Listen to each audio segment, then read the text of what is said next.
시청자 여러분 안녕하십니까. 지금부터 정확히 안보 정도를 시작하겠습니다. 자, 이번 시간에는요, 이재명과 관련된 뉴스를 집중적으로 전해드리도록 하겠는데, 자, 한마디로 이재명이가요 죄를 졌다, 이거를 인정하는 그런 이 행보를 집중적으로 보이고 있는 것이 특징이다. 자, 그러니까 본인은 이제 최후 변론을 통해서 역시 뭐라고 그럴까요, 뭐 조작수사다, 요 취지로 일관되게 부인해 왔지만, 재판정을 벗어나서 하는 행동을 보면 이거는 내가 죄진 게 맞네, 요렇게 해석할 수 있는 내용들이 많이 나오고 있어요. 자, 우선적으로요, 이재명이가 재판정을 나오면서부터는 말을 하나도 안 했습니다. 하루 종일 또 잠적까지 했어요. 폭우를 핑계로 해서. 그런데 23년도 7월에는요 폭우가 났을 때 오송으로 달려가기까지 했습니다. 그러니까 지금 폭우가 눈에 안 보이는 거죠. 그러니까 겨우 보좌관이 써올린 SNS로 대체했어요. 그러더니 이제 오늘은요 국회에 나왔습니다. 그래서 지금은 또 뭘 얘기하느냐, 이제는요 의정 갈등 문제를 꺼내고 와서 정부 책임론을 부각시키고 있어요. 그러니까 우리가 흔히 김정은이가 얘기하듯이 주제를요 다른 데로 돌리는 거예요. 언론에 그리고 국민의 관심사항을 의정 갈등, 폭우 여기로 돌려가지고 지금 본인 이번에 재판하고 나서 모든 국민이 이거 맞아, 이거 범인 맞잖아, 무슨 이런 인간이 지금 당 대표를 해먹고 또 더 대선에 나오겠나, 이런 지금 비판 여론이 압도적으로 커지고 있지 않습니까? 예. 그래서 오래간만에 지금 검찰이 국민들부터 어마어마하게 지지를 받고 있어요. 그러니까 요거를 벗어나려고 방탄이 지금 무너진 거 아니에요. 방탄을 다시 이제 더 무너지면 돌아올 수 없는 강을 건너다고 생각하는 거예요. 제가 보기에는 이미 돌아올 수 없는 강, 요거 다리를 자르는 게 검찰의 2년짜리 구형이 되는 겁니다. 그래서 갖은 작태를 다 보이고 있고요. 그러다 보니까 이재명의 과거 발언과 그 다음에 이번 재판정에서 한 방에 날린 물적 증거, 그러니까 이제 동영상, 요거가 또 이 언론의 회자가 되고 있습니다. 이러다 보니까요 민주당 내 의원들이 일제히 지금 반발하는 것 같이 보이지만 속으로는 우리도 끝났네, 끝나가네, 대책이 없구만, 요런 분위기가 내심적으로 흐르고 있다. 그러다 보니까 일단 찐명들 중심으로 해서 충성 명비하청 계속 불러야 되잖아요. 예, 공식적으로는. 그러다 보니까 이제 입법 공세, 탄핵 공세에 다시 나섰고, 그러다 보니까 지금 민주당을 중심으로 해서 조국당이 공격을 가하고 있고요. 그리고 새민주가요, 새로운 미래라고 하는 이낙연 당, 여기 이제 이름을 바꿔갖고 새민주예요. 전병헌이가 이제 오면서. 자, 그래서 지금 이제 새민주와 조국으로부터 협공을 당하는 공격. 자, 이래 상황. 특히 이게 10월 16일 재보궐선거하고 맞물려가지고 지금 내부 야권의 핵 분열이 시작되는 상황이다, 이렇게 판단이 됩니다. 자, 그래서요 지금 이제 조국당으로부터 얻어맞게 된 것은 정청래가 불을 질렀어요. 아니, 조국이는 왜 지금 법사위에 참석하는 거야? 이러면서 그 사진을 찍는 바람에 이제 불이 터졌고, 그 다음에 이제 새민주하고는 어디서 불이 터졌느냐? 김민석이의 문자가 국회에서 또 언론에 의해서 포착이 됐습니다. 그러다 보니까 김민석이가 새민주를 공격하는 내용이 포착이 된 겁니다. 자, 그래서 새민주하고 조국 마찬가지죠. 그러다 보니까 이 새민주가 이제 또 민주당을 공격하는 양상으로, 그러니까 민주당 내부가요 먼저 조국당하고 새민주에게 불을 지른 겁니다. 자, 이래서 이제 문제가 되고 확대가 되고 있고, 이러면서 살살 이제 구멍이 뚫린다, 이제 독이 터지기 시작했다, 이렇게 볼 수 있는 대목이 되겠습니다. 자, 그러면 말이죠, 먼저 이재명이가 어떻게 해서 이건 내가 되졌네. 지금 이재명이가요 지금 하는 걸 보십시오. 지금 사법, 그러니까 검사의 조작 수사로는 일관하고 있지 않습니까? 자, 그런데 요 조작 수사라고 하는 것이 조작 수사하고 전혀 사실이 아니다. 김문기가 됐든 백현웅이 됐든 이러다가 특히 그러니까 김문기와 관해서는 인식의 문제냐 아니면 행위 문제냐, 이렇게 이제 주장해 오다가 지금 이제 행위 문제가 아니야, 이렇게 반론하다가 검찰한테 묻어 맞았잖아요. 예. 왜? 골프 친 건 행위, 그 다음에 보트에서 노는 거 행위, 낚시하는 것도 행위잖아요. 예. 그런데 이제 그래서 이제 이재명이가 얘기하는 그 논리를 배척을 했어요.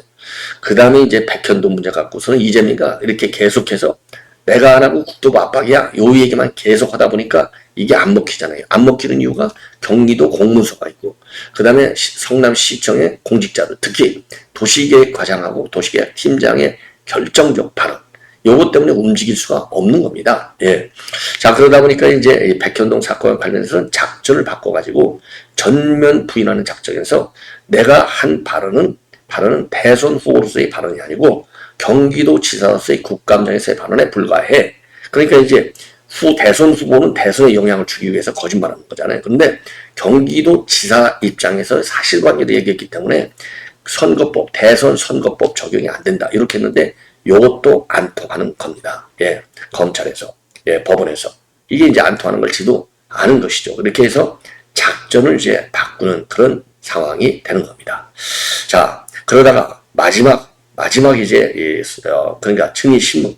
여기서는 또 어떻게 또 바뀌느냐. 아, 그거 내가 7분 동안에 옛날 얘기 다 하려고 보니까 혀가 좀 꼬였어. 입이 좀 꼬였어. 요렇게 바뀌는 거예요. 왜 혀가 꼬였다, 입이 꼬였다 하느냐? 이거는 권순일 때문에 무죄 판결을 받았잖아요. 대법원에서. 친형 강제 입법. 이 질문 공세에 막 돌아가는 TV 토론에서는 요게 생각할 틈이 없기 때문에 의도적인 허위사실이 될 수 없다. 그래서 공직선거법에 해당까지는 안 된다. 이렇게 됐거든요. 그러니까 그걸 원용하고 싶어갖고 판사한테 그 점을 부각시키는 거예요. 그래서 혀가 꼬였다. 이렇게 얘기했지만은 버스는 이미 지나갔어요. 왜? 그때는 질문방송, TV 토론이었었지만은 요거는 TV 토론이 아니에요. 국감장의 선거거든요. 국감장은 이렇게 딱 페이퍼 준비를 딱 하고 와서 그거 읽는 거 아니에요. 한마디로. 그걸 참고해서 발언을 하는 거 아니겠습니까? 그러니까 막 질문이 오고 가는 거하고는 다르죠. 예.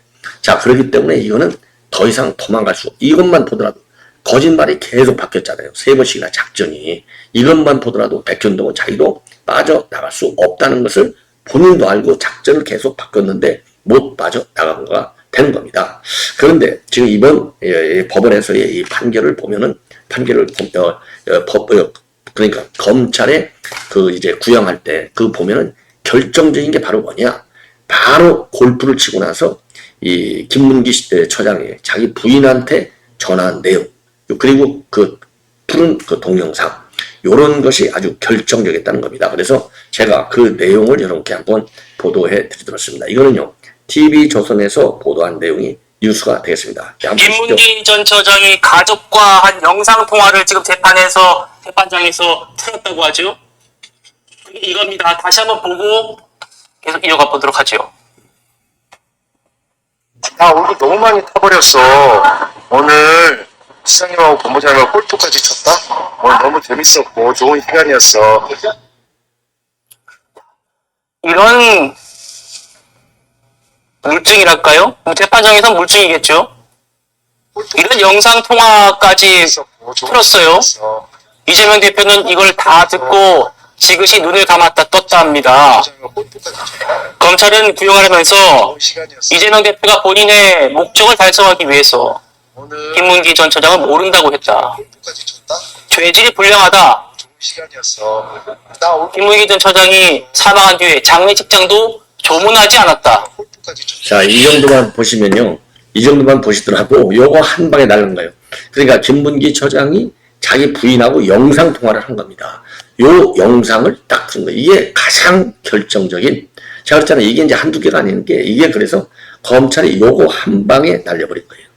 자, 그러다 보니까 이제 자기가 할 수가 없잖아요. 더 이상 최후 변론을 했는데 판사님 잘 판단해 주십시오. 이렇게 한마디밖에 할 수 없는 거예요. 그리고서 끝나서 나오면서 기자들한테도 말 한마디 못해. 그리고서 그 다음날은 아예 잠적해버려요. 본래 포구 현장을 가게 돼 있었는데 포구 현장 가는 것을 취소해버리는 거예요. 그리고 겨우 된 게 이 포구 문제에 관해서 중앙정부하고 지방정부가 세심하게 빨리 필요한 후속 조치를 취해야 되겠다. 요거 지가 말로 한 게 아니고요. 보좌관이 써준 글을 SNS 페북에다가 올리고 끝이에요. 아니, 우리도 다 그거 지가 쓸 정신이 있겠어요. 지가 아무것도 앞에 캄캄해요. 그래도 지금 이제 이 변호사들 얘기에 의하면 이 자기가 죄를 졌는데 검찰이 전국을 찌르는 그런 구형 요지를 보면 그냥 머리가 새카매진다는 거예요. 뭐 아니 머리가 그냥 앞이 캄캄해지고 머리가 하얘진다는 표현까지 쓴 사람들이 또 있어요. 예, 그 정도로 충격이 컸다는 겁니다. 그러니까 그 다음날 일정은 무시해. 그러니 오늘은 이제 국회에서 말이죠. 왜냐면 오늘 이제 날이 새야 그러니까 이제 조간신문에 또 크게 나올 거 아니에요. 그래서 조간신문에 크게 나오게 하려면 점수 딸 게 지금 뭐예요? 의정 갈등이라고 제가 보는 거예요. 의정 갈등에서 내가 간간히 하고 있어. 그 이면택이를 말이죠. 죄송합니다. 이면택이를 국회에 불러가지고 무려 1시간 반이나 이면택이하고 말하자면 면담을 하는 거예요. 1시간 반이 1시간 50분. 자, 그러니까 자, 길이가 1시간 50분. 그리고 의료계 인사들이 많잖아요. 의정 갈등을 푸는데 필요한 인사들이. 그런데 딱 이면택이, 왜냐하면 언론에서 이면택 이게 어쨌든 회장이니까 제일 이 언론의 주목을 많이 받잖아요. 더군다나 이면택 회장의 경우에는 지금 한동훈 대표도 최근에 또 만났지 않습니까? 그러니까 한동훈하고도 경합해야 되겠지. 그리고 또 의정 갈등이라는 제일 큰 이슈를 가지고 또 이 언론을 장식해야 되겠지. 그러니까 이것도 한 30분 얘기하는 게 아니라 제가 의정 갈등에 대해서 아는 게 뭐가 있겠어요. 사법 리스크 때문에 정신이 하나 보는데 1시간 50분씩이나 얘기를 하는 겁니다. 자, 그래서 이거를 가지고 지금 이제 대변인도 얘기하고 또 다른 점은 뭐냐? 처음으로 재판이 끝난 이후 처음으로 지 입으로 얘기를 하게 되는 거예요. 의정 갈등. 제일 뜨거운 이슈. 그래야지 방탄이 무너지는 걸 막으니까. 이게 그러니까 얼마나 야가 빠진 XX 같이 지금 행동하고 있냐니 말이에요. 그래서 요거 끝난 다음에 의료붕괴의 심각성에 대해서 인식을 같이 했고 국민에게 큰 피해가 가고 있다는데 공감했다. 문제 해결을 위해서 의협과 긴밀히 소통할 것이다. 이렇게 당 대변인이 밝히고요. 그리고 간담회가 끝난 다음에는 기자들한테 여간해서 국회에서 대답 잘 안 하잖아요. 이 인간이. 예, 왜냐하면 곤욕스러우니까 계속 거짓말 해야 되니까. 그런데 이번에 이 이면택이를 만나고서는 기자들한테 한마디 하는 거예요. 요것도 달라진 겁니다. 요렇게 한마디 딱 하는 것만 보더라도, 한마디 하는 것만 보더라도 이재명이 나는 죄야. 그래서 죄가 아니라는 걸 덮으려고 요 발언을 가지고 이렇게 한마디 직접 하는 거예요. 이게 처음으로 입을 연 겁니다. 예를 들어서 한동훈 대표는 국회에서 기자들 만나면요. 자유스럽게 그냥 쫙 얘기해버리잖아요. 이재명이 얘기하는 거 봤어요. 여간해서 얘기 안 하잖아요. 근데 그냥 쭉 걸어가잖아요. 왜? 온 몸통이 사법 리스크니까. 근데 오늘은 딱 만나가지고 이 사태에 대해서 제일 신경 써야 하는 것이 여당인데 국민들이 가장 다급한 것 같다. 의협 쪽에서도 문제 해결 의지가 있다. 정부가 좀 더 개방적으로 나왔으면 좋겠다. 이런 얘기를 하는 겁니다. 그러니까 이 얘기의 핵심 바로 뭡니까? 자, 의협 해결 의지가 있고 국민들은 안다라고 있는데 정부가 가만히 있다. 이 얘기잖아요. 예, 여당인데 가만히 있고 정부가 개방적으로 나왔으면 좋겠다. 이게 개방이라는 건 뭐예요? 제로 베이스에서 나왔으면 좋겠다는 거잖아요. 개방. 문을 확 열어놓고 제로 베이스. 자, 그래서 이 의정 갈등에 대한 정부 책임론을 부각시키는. 그래서 정부를 욕하게 하는. 그래서 정부가 그런 거니까 탄핵해야 되겠다는. 그래서 고집불통이고 법을 위반하고 있어 국민의 안전과 생명권을 뺏었다고 하는 윤석열 대통령. 요런 프레임으로 가려고 요게 이재명이가 이런 머리는 아주 더럽게 좋아요. 좀 발달돼 있어요. 요런 프레임을 짜서 이 검찰의 구형 요거를 벗어나려고는 지금 각본을 짜갖고 움직이고 있는 거예요. 이런 시나리오로 움직이는 겁니다. 지금 이재명의 이 발언이 굉장히 중요해요. 이게 결국 아까 동영상 못지않은 나는 죄인이다. 이게 시인하는 거나 마찬가지가 아니냐. 자, 그러다 보니까 과거에 이런 발언들이 또 회자가 되는 겁니다. 과거에 말이죠. 과거라고 하는 게 이제 벌써 이제 대선이 2년이 넘게 지났어요. 예. 대선 때 한 얘기예요. 국민 여러분, 저는 대선에서 지면 감옥에 갑니다. 아니, 감옥 간다는 말을 농담이라도 그렇게 쉽게 할 수 있습니까? 더군다나 대선 후보라는 인간이. 그러니까 이재명은요, 지금 올인 해야 되잖아요. 왜? 국가와 국민을 위해서 대통령의 성실한 직무를 그야말로 법에 따라서 선서잖아요. 이 법과 양심, 법에 따라서 이제 그 대통령의 직무를 성실히 수행해야 되는데 이런 선서 규정이 규정에 맞게 생각해서 정말 대통령을 하려고 출마하는 게 아니라 뭐 때문에 출마했느냐? 요 사법 리스크를 막기 위해서. 그래서 국회의원도 출마하고 떨어지자마자 국회의원 출마하고 출마해서 되자마자 당대표 한 번 해먹는데 사법 리스크가 계속되니까 또 한 번 해먹고 모든 것은 방탄했잖아요. 그러니까 나는 감옥 간다. 그래서 이런 위기의식을 그러니까 딱 김정일 수법도 같다니까요. 도발 수위를 높여갖고 관심을 높이고 양보를 얻어내려고 하는 이 꼼수. 그래서 도발의 수위를 높이듯이 자기 사법 리스크의 수위를 최대한도 저는 죽습니다. 저는 감옥 갑니다. 국민 여러분 찍어주십시오. 딱 이렇게 나는 거예요. 그리고 이제 또 하나. 이것도 이제 이 과거에 이제 발언이 다 회자되고 있는 내용인데 지금 이제 우리 국민의힘을 갖다가 기득권 세력으로 붙여갖고 국민의힘을 갖다가 부패 세력으로 몰아붙이는 거예요. 그래서 자기 이익에만 몰두하는 세력이다. 그러니 이런 세력을 그냥 둘 수가 있느냐? 심판해야 된다. 이 얘기는요, 제가 그러잖아요, 가끔. 이재명이가 특히 하는 말 중에서는 강한 부정은 강한 긍정이다. 그리고 이재명이가 하는 발언은 이게 반대로 뒤집으면 딱 맞다. 이런 얘기를 하잖아요. 여기에 그게 맞는 거예요. 아니, 국민의힘이 기득권 세력? 아니, 과거적 시각에서 보면 기득권 세력이죠. 그러나 기득권 세력이 지금 뭐 108석밖에 못 받고, 지난번 21대, 22대 계속 대선 하나 빼고 다 지겠습니까? 기득권 세력이. 지금 국민의힘은 기득권 뺏긴 지 오래됐어요. 싸울 줄도 모르니까 기득권 다 뺏기는 거죠. 지금 껍데기 정당이나 마찬가지예요. 껍데기 정당이나. 예, 제가 보기에는 108석 가지고 제대로 투쟁도 못 하잖아요.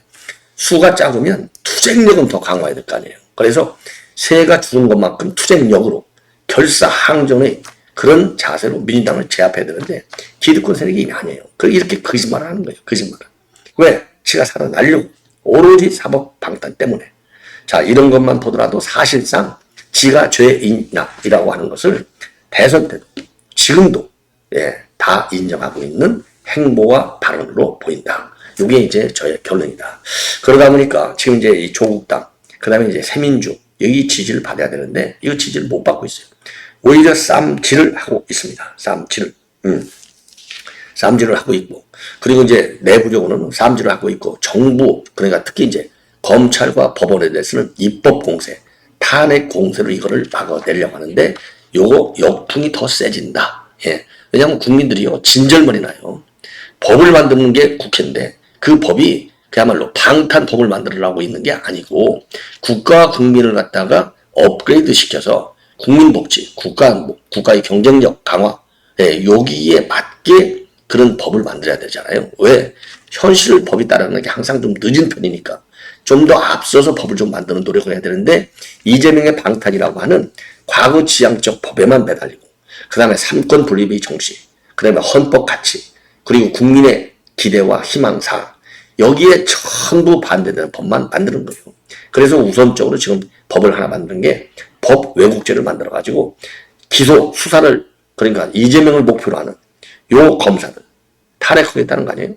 그 다음에 이재명이를 유죄 판결을 내리는 거, 이 판사들 탄핵하겠다는 거죠. 그게 법 왜곡죄예요. 그런 법안을 지금 23일 날, 이제 23일 월요일 날 요거를 통과시키겠다는 겁니다. 법사위에서. 그래서 26일 본회의로 넘기겠다는 거예요. 요거 앞장을 누가 쓰느냐? 정청래가 하는 것이죠. 법 왜곡죄는 누가 먹어야 되느냐? 요거 이재명과 찐명 개딸들이 법 왜곡죄로 처벌을 받아야 돼요.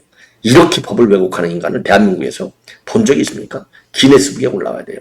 새로운 역사를 쓰는 겁니다. 법을 왜곡한 요 인간들이. 그 다음에 다른 하나는 이제 이 검찰청법을 바꿔가지고 지금 이제 이 사건, 그죠? 이 검찰청은 이제 사건을 배당할 때 사건 배당이 잘 되는지 안 되는지 딱 객관적인 규율을 만들어야 되겠다. 그래서 사건 배당 기준 위원회를 설치하는 검찰청법 개정안을 만들 예정으로 있고, 또 하나는 이제 검찰이 기소하잖아요. 그러면 기소한 검찰, 그 검사, 기소돼 자기가 기소한 사건이 과연 유죄 판결이 나느냐 안 나느냐, 요 비율이 어느 정도 되느냐, 요걸 가지고 인사에 반영한다는 겁니다. 물론 이거 있죠. 이건 내부 규정으로 아마 있을 거예요. 예. 근데 이거를 입법화 시키겠다는 거예요. 그러니까 이 얘기는 결국 너희들 나를 기소했지, 너희들 나를 기소한 건 검사, 신문에 나온 그 기사 쪼가리 가지고 나를 유죄 판결했지, 그런 검사의 공소장을 가지고 판사, 너 정신 차려.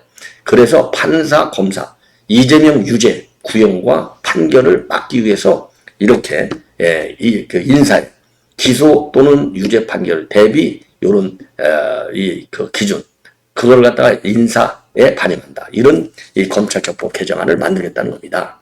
그리고 또 하나, 이제 탄핵 청문회를 또 강행하는 거예요. 지금 이제 이 김영철, 그 다음에 박상용, 그 다음에 엄희준, 이런 강백신 검사, 이 4명 탄핵을 하고 있잖아요. 그래서 10월 2일 날, 두 번째로, 지난번에 이제, 김영철 검사를 한번 했고, 안 나가는 것이죠. 강백신. 그래서 이번에는 이제 박상용 검사. 왜? 박상용 검사가 작년 9월 달에 대장동 분쟁안에서 처음으로 피의자 신문을 한 검사가 박상용 검사예요. 이 박상용 검사를 탄핵하겠다는 거 아니에요. 예. 참 기가 막힌. 이래서 지금 한쪽에서는 입법 공세, 다른 한쪽에서는 탄핵 공세. 요걸로 지금 검찰의 구형, 그리고 이재명에 대한 판사들의, 그러니까 이제 한성진 판사와 김동연 판사, 요 유죄 판결을 받겠다고 난리를 치고 있는데, 요거 역풍이 만만치 않으리라. 이렇게 판단이 되는 대목이 되겠습니다. 이제 마지막으로요, 이 정청래가 뭘로 불질렀는지 자료화면을 통해서, 그리고 김민석이가 또 뭘로 불질렀는지 마지막으로 자료화면을 통해서 보도해 드리도록 하겠는데요. 자, 우선요, 우선 이제 요거를 여러분께 이제 보여드린다고 하면, 자, 이 정청래가요, 조민희가 조국 법사를 열었는데 안 나왔어요. 그러니까 이게 사진 찍는 모습이 되겠습니다. 여기 이제 조국 자리, 이게 사진 찍어요. 요거 좀 더 확대하면 이렇게 이제 폼 잡고 사진을 찍습니다. 자, 이러다 보니까 요런 상황에서 이제 조국 당원들이, 아니 지금 뭐 하고 있는 거냐? 뭐 하고 있는 거냐? 뭐 하고 있는 거냐? 딱 그러니까, 그러면서 이제 반대를 합니다. 조국 당원 사진 못 찍게 제지를 해요. 그럼에도 불구하고 찍어요. 그래서 이걸 이렇게 되니까 이제 난장판이 나는 것이고, 그래서 요거 가지고서 이제 그 법사위원장이니까 사회를 진행하면서 조국이 안 나왔다고 이제 시비를 하고, 이러면서 이게 다 알려져 갖고 난리가 나니까 이제 정청래가 사과를 해요. 사과를 먼저, 내가 조국하고 친해가지고 이렇게 좀 사진을 찍은 건데 마치 쫑꼬를 준 것 같아 갖고, 그러니까 좀 비판한 것 같아 갖고 참 미안하다. 요렇게 이제 글도 올리고, 그리고 나서 지금 이제 월성 이 곡성 두 군데 보궐선거 있지 않습니까? 여기 현장에 가서 내가 사과를 할게. 요렇게 내놔요. 그러니까 이제 조국이가 여기서 뭐 같이 싸우면 사람이 그릇이 깨지잖아요. 그러니까 괜찮아. 또 이런 식의 조국이가 반응을 보이는 겁니다. 그 다음에 이제 이 김민석이가 또 이 문자, 동네 선거 아니야. 왜냐면 법사위에 지금 이제 조국당 의원들이 많이 안 왔어요. 왜 그러냐면 현장에 간 겁니다. 이제 보궐선거 현장에. 그냥 군수 선거 하는 데 갔잖아요. 그러니까 동네 선거 아니야. 부끄럽다. 요렇게 이제 문자를 누구하고 주고받아요. 요것이 언론에 포착이 되는 겁니다. 그러니까, 근데 우리 국회의원인데 동네 선거 한다고? 그러니까 조국당에서 또 난리가 나는 겁니다.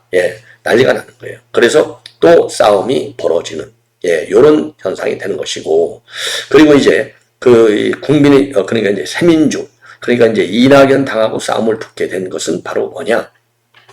이번에 재판과 관련해서 이제 최후 변론을 했잖아요. 이거에 관해서 새민주의 전병헌 대표가 뭐라고 비판했냐면, 이재명의 최후 변론은 개그 수준이야. 세계의 거짓말이야. 요렇게 혹평을 해버렸거든요. 전병헌이가 오래간만에 옳은 얘기 한 거예요. 그러니까 김민석이가 페북에 글을 딱 올려갖고 요거를 비판하는 겁니다. 자기네 편이 불붙인 검찰의 조작질 성공기원 나파를 불어대는 모습은 역겹다. 아주 지독하게 이제 올린 것이죠. 그러면서 이낙연 전 총리 담당들은 모두 정계 은퇴하라. 그러면서 11호를 기다리면서 야권 1위 후보 넘어지기만 기다린다고 그쪽에 흘려질 국물은 없다. 그러니까 11월 15일 날이잖아요. 요거 이재명이가 꺾인다고 너희들한테 국물이 있을 것 같아? 너희들 없어. 요렇게 하니까 이제 이 새민주에서 난리가 나겠습니다. 그러니까 이제 이 김민석이 과거 정치자금법 위반 혐의로 그 벌금도 받고 7억 2천만 원의 추징금까지 받은 거 있잖아요. 요거를 다시 소환하면서 김민석을 강력히 비판하는 겁니다. 자, 그래서 이제 이 조국 그러니까 이제 새민주 쪽으로 이제 욕을 먹게 되는 것이고, 그 다음에 정청래 관계에 대해서 조금 이제 발언을 제가 인용을 해드릴 필요가 있는 것 같아요. 자, 요거와 관련해서요, 이 정청래가 이제 사과를 했다고 이제 말씀을 드렸지 않습니까? 그래서 이 19일 날 본회의에서 최상병 특검하고 김건희 특검법 표결 과정에서 이제 이 조국이가 안 왔어요. 그러니까 왜 안 오는 거야? 지금 영광이 있어? 이러면서 휴대폰을 꺼내갖고 빈자리를 딱 찍어버립니다. 그러니까 조국당의 장경숙 의원이 손을 내밀면서 만류했어요. 그럼에도 찍은 겁니다. 그러니까 요게 이 개딸들 사이에서, 그러니까 이렇게 되니까 이제 조국에 대한 비판이 나오는 겁니다. 영광 곡성, 영광하고 곡성요 선거. 자, 그래서 요거가 이제 인과에 회자되면서 난리가 나니까 페북에다가 글을 올렸어요. 페북에다가 글을 올려갖고 조국한테 사과한다. 재밌으라고 농담을 한 건데, 조국이가 당황했을 것 같고 미안하게 생각한다. 이러면서 사과의 입장문을 내놓습니다. 자, 그래서 그러면서요, 제 부주의로 인한 건데, 어쨌든, 이 갈라치기 소재로 좀 쓰이지 않았으면 좋겠다. 예. 자, 그러면서, 대선 때, 앞으로 이제 대선 때 또 같이 강물에서 만나서 큰 바다로 함께 가자. 이런 입장을 내놓는 겁니다. 그러니까 이제 조기 속으로 얼마나 기분 나쁘겠어요. 그러나 겉으로는 전혀 문제 없어. 그러니 했어. 그러면서 영광에서 만나면 하이파이브 하자. 이렇게 또 글을 올리면서 인간적으로 지난번이라서 그러면서 말이죠. 예. 이제 인간적으로 참 좋아서 내가 쫑고 한 건데, 예. 좋아서 이제 농담을 한 건데, 쫑고 한 꼴이 됐다. 이렇게 이제 정청래가 얘기했거든요. 거기에 관해서는 그건 그렇고 영세정당 너무 압박하지 마세요. 그러면서 웃는 표시 있잖아요. 웃는 표. 이렇게, 미국을 뭐라고 해야 되나. 이모티콘. 예. 영세정당. 이게 이제 민주당에서 영세정당이 너무 까분다 이런 얘기를 했거든요. 그러니까 영세정당이라고 너무 압박하지 말라. 예. 그래서 뼈 있는 한마디를 날리게 된 것입니다. 자, 이렇게 해서 지금 이제 민주당 그러니까 범야권이라고 볼 수 있잖아요. 왜냐하면 벌써 민당 들어가 있죠. 그 다음에 샘주 들어가 있죠. 그 다음에 조국당 들어가 있잖아요. 그러니까 범야권 1, 2, 3등 요 정당들이 이제 야권의 분열이 시작된 조짐이 나타나고 있다. 요런 일종의 이제 굿뉴스가 되겠죠. 예. 자, 요런 점을 이렇게 정리해 드렸습니다. 시청자 여러분, 이것으로 본 방송을 마치겠고요. 계속되는 저희 방송 많은 시청을 부탁드리겠습니다. 대단히 고맙습니다.